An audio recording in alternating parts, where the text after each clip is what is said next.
Hi friends, welcome to my channel.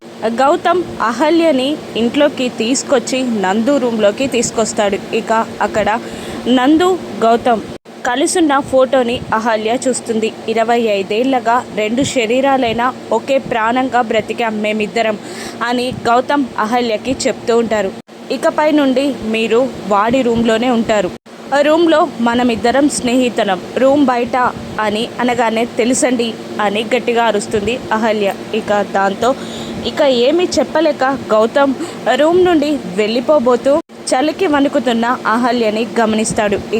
వాళ్ళ అమ్మ దగ్గరికి వెళ్ళి, అమ్మ తను వర్షంలో బాగా తడిసింది, తనతో పాటు చీరలేమీ తెచ్చుకోలేదు, అందుకని నీ చీర అని గౌతమ్ మాట్లాడే లోపే అక్కడి నుండి ఆవిడ వెళ్ళిపోతుంది.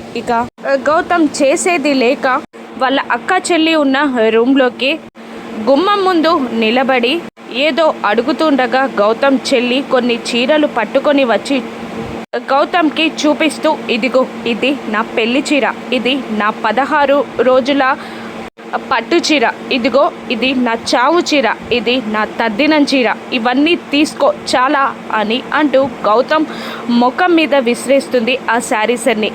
గౌతమ్ చేసేది లేక వాళ్ళన్న మాటలన్నీ భరిస్తూ కళ్ళు మూసుకుంటాడు బాధగా. అదంతా చూస్తున్న అహల్య బాధగా కళ్ళు మూసుకుంటుంది. అసలు ఏ తీరం ఏ నావ చేరనుందో, ఎవరి జీవితాలు ఎలా మరుపు తిరగనున్నాయో రానున్న ఎపిసోడ్స్లో చూద్దాం. Thank you for watching.